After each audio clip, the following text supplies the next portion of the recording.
Eugene has to show hell he doesn't belong there. And the saint returns for round 2. Yeah, that doesn't really go the way anybody expects it to. It's Preacher, Season 2, Episode 12. On your knees.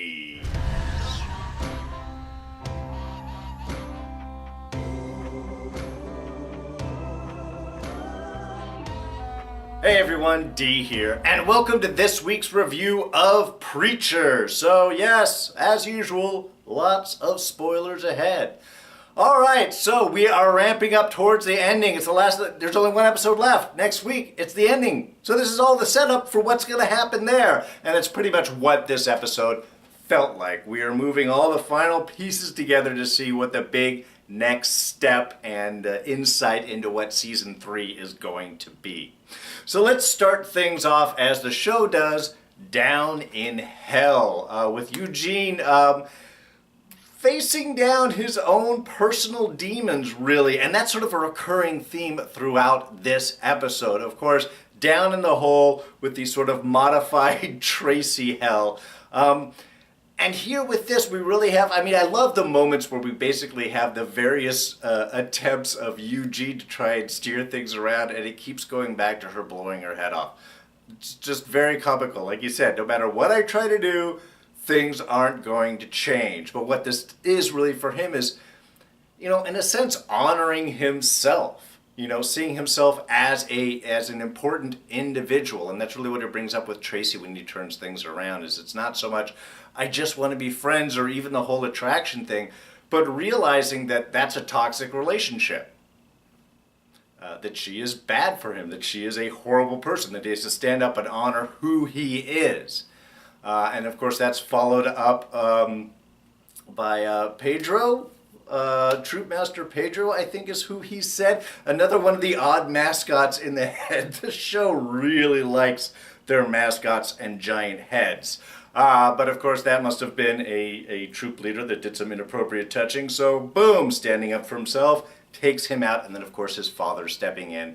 I love the reversal there, as his dad is now the arse face. Sounding very much like little Eugene. But again, it's honoring himself. Hey, I was just a kid. I make mistakes. You guys are judging me for all eternity on a couple of mistakes that I made as a kid. That is not fair. And there's some real interesting actual philosophical ideas that brings up. And throughout all of this, I love Hitler in the background getting frustrated, trying to open up the window. Like, okay, Finn, now we should do this. What else is it? All right, now it's giant mascot. Okay, and now we go. What else is it? It was just, his frustration in the background was great. But of course, having successfully faced those demons, then Eugene, I guess they're able to open up the escape hatch down in the hole. Why they would have that down there anyway? Interesting. Escaping from hell, just facing your demons, becoming a better person. At least for Eugene in this situation. Now, of course, from there we flash forward, or actually flash upward, sideways. What's the relation with hell? That's an up and down thing, right? To the saint, which is really just a kind of a catch-up, sort of what we suspected happened last week. I love the time passage of the 1 week later, how he's down in there and he's hearing Jesse's curse to him, get down on your knees, which becomes very relevant to what the preacher back when he was alive had said to him. Down on your knees, get ready to be supplicant to these needs. And then the sort of, Jesse being a little cruel in the sense of, you're never going to see your family, you don't deserve to be up there. Kind of a constant thing for the saint. But I did love the whole 1 week later thing, as he's pounding and pounding and pounding. And then, of course, we have the Grail divers come in and pull him out and pull that truck out, and there goes Hoover with it. And then they bring in the second truck, which is the one that Jesse found, and dumps it right back in. So yeah, they just switched out trucks there. And then, of course, we have another week later, which I love that. But the notation that he is getting weak is also something that Hoover said, which they give that kind of foreshadowing with those looks back to the soul, because, of course, Jesse put his soul, 1% of his soul in him, and that allows him to be controlled, and that's sort of what Hoover is getting to. We see that kind of at the end when the voice isn't really working from him, when Jesse suspects that Hairstar has the rest of his soul.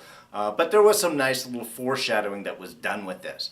But we also get a little interesting insight here with the Saint, in the sense of his wife talking to him. Very cute, by the way, of seeing him with his family, especially his little girl in the whole milk scene. It was heartwarming. But her statement of no drinking, no killing, you know, this is kind of his mantra. And then also the idea of, in some ways, when she's talking about you have a soul and that's where the goodness comes and you need to listen to it. In some ways, he sort of faced his demons and failed, or it failed him. Because he was trying to go back to the house, and it wasn't until the little kid came and the little pioneer saying, we're heading to town, that he thought, we can't allow this to happen, to turn around and try and rescue him, which is what cost him his family. That's what cost him to be delayed and his horse killed and everything else. So in some ways it's kind of interesting because he did try to face his demons. He did try to find the goodness in him that his wife had wanted to, and that ended up costing him everything, or the rest of what he had. So it does kind of give up an interesting kind of dichotomy there too, is sometimes facing your demons you're allowed to success, but sometimes it doesn't really work out that way. And for the Saint especially, it worked out pretty badly. And so at the end of that sequence, we of course have Hoover letting the Saint out, and the electronic sound we heard behind the door, my guess is that is the Japanese equipment removing that 1% of Jesse's soul from the Saint, so he will now be unaffected by the voice. And since he's going back out to kill, and that interesting reflection back again with his wife's words, no drinking, no killing. If you're gonna go kill, you might as well go have a drink first. Which I think was just a kind of a sweet way to end that whole area, with him staring at the drink and kind of like making that choice again, that this is what he is going to do. So in some ways he had an option for a moment there, but he made his choice. All right, and of course that leads us to our scene of the week, which is part 2, and beautifully done. I love the whole opening sequence there with the Saint coming in, that it's Tulip that first see him through everything that she has gone through, just taking out the garbage and turning and walking back. And it was beautifully done because you just see her reaction, you hear the footsteps and the little jingle in the back, and then he steps into frame. It was marvelously done. And really showing Tulip not backing down, again, digging into that core of her character. Preacher, no. Weapons, Rio. That was awesome. And then even when the Saint doesn't hurt her, again, he's not there for her. She doesn't know that yet at the moment. But she is still willing to go and straight out attack and do it. I mean, really, if we're talking about facing our demons, this is Tulip facing her demons, right there. And it was just, I love that moment, and then I love the whole subsequent sequence of events. I mean, that first bit really was the main impactful one, but then as it goes in, how we have the distraction by Dennis, the flying Dennis through the air as Jesse sits down to have his cigarette was just hilarious. And then, Jesse's accepting that he's right there. He understands, he knows that he is coming. With the arrogance that Jesse does, and that's still something, man, he's really got to get over with. That is his problem right there, is that the arrogance that Jesse has, that he can just take care of things by deciding to do it. But it does lead to some wonderful fights, some great all-around.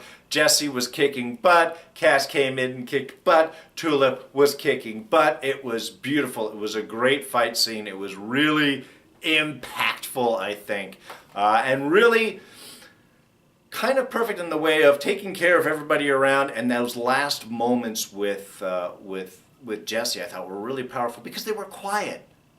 we have all of these big action, all of these big explosions, and all of the gunfire and fights and everything like that. And those final moments between the two of them was just all quiet, just the saint telling a story with this tiny knife. Yeah, that was kind of funny when he walks in, pulls out the big knife and puts it down, and then pulls out the tinier knife. It was just that dichotomy of image. You expect it to go the other way. But no, and when he's going to scalp, that makes sense why he wanted a smaller knife. Ow. But it was just nice to sort of wrap that all up in sort of a more quiet moment. And then, of course, we have the reveal is that this is part of Hairstar's full plan, is just to get the danger there and then let Hell to go in, step up, and pull the saint back with a very cruel and harsh threat, too, about pulling his family down from heaven and putting them in his hell.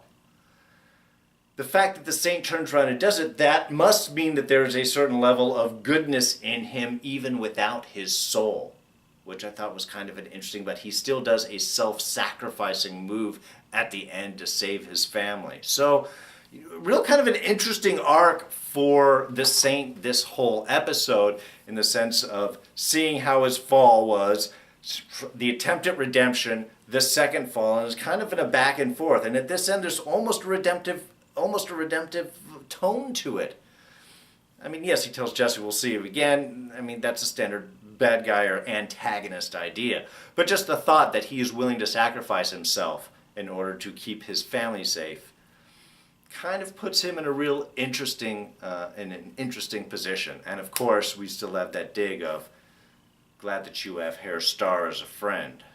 Sure, Hairstar is nobody's friend. So, of course, by the end, we do have our team separated. I mean, yes, there was little meanderings from Hairstar there. But when they're in that restaurant, they're having that final scene. And I love that they took a moment and had like a nice little story, Cass telling his tale, and everyone kind of poking fun at that and just showing their camaraderie together. But it's not going to last because Tulip does bring up that good point, is what do you need us for? And the downfall that Jesse has had is he has kind of personally in his own ways, without anybody else, without Hairstar's or even the Saints issues, pushed people away. He has that idea that he has to do it, that he is the one. He's got that level of arrogance that pushes him into the center of the story. And the result of all of this is he's pushed everybody away. And while, yes, Tulip says that they love him and Cass wants to hang out, and yes, they're buddies, they now feel accessory, especially going into something as big and crazy sounding as making Jesse a messiah. Yes, Humperdew is nuts. And I thought that it was odd that the Pope was going out and telling the world that God is gone. And Jesus, or reasonable facsimile thereof, something closely approximating, that is not encouraging to the masses. Not Mr. Pope. Your papalness, I'm not Catholic. I'm sorry, I'm totally screwing that up. But the idea again is that's going to send panic. And now you have Jesse stepping in willing that, oh yes, I could be the Messiah. Cass, totally right. You were a drinker and you're a fighter. You want to go out and cause problems. We were just talking about Bimini. But they're going to have to leave in order for Jesse to really see the truth. Whenever Jesse gets alone, that's when he'll finally get those insights.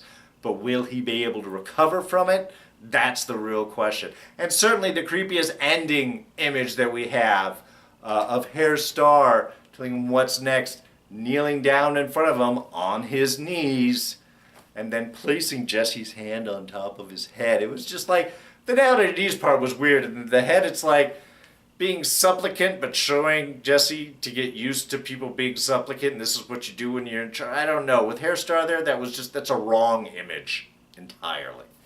All right, just a couple of small things. One, of course, the relationship between Dennis and Cassidy is starting to chill heavily, the defense of Pedro the dog. Why is Dennis fixated on the dog if he was so much? Why couldn't he get another one? I don't know. I don't think Cass knows, and I think that's what makes it a little even creepier. Yeah, the finger that was fascinating Tulip there, yeah, you realize at that point that finger had been there for 2 weeks. Because it was before the saint left, and he was down there 1 week, and then another week. So that's 2 weeks of a finger sitting there on the floor, and no one noticed it until now?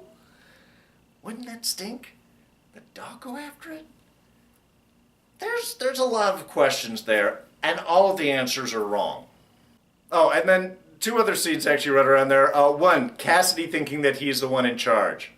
That was funny. And 2, his little reaction to the idea of going to Bimini alone with Tulip. It was getting his little blood to boil in the way that he is telling Dennis not to do. So, good on Cassidy for exhibiting that little bit of self-control, but, you know, at least we still see where his feelings are. All of his feelings. And then, of course, Cassidy's response to Herr Starr. You are extremely unattractive. Oh, it's like looking at a school bus accident. Leave it to Cass to kind of just cut right through the BS and just say things the way they are.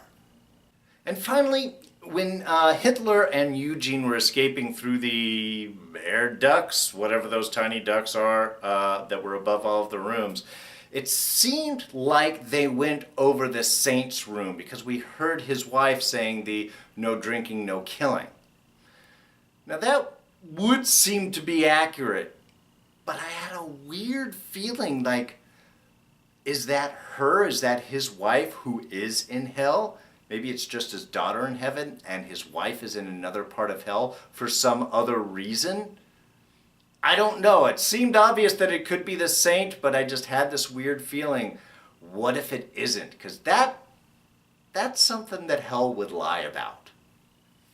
All right, so I think that's going to wrap things up for us for this week. Now, next week is the finale. That's it. That's the end of it, the end of season 2. So, a lot of stuff we got to see. Does the whole Messiah thing work out?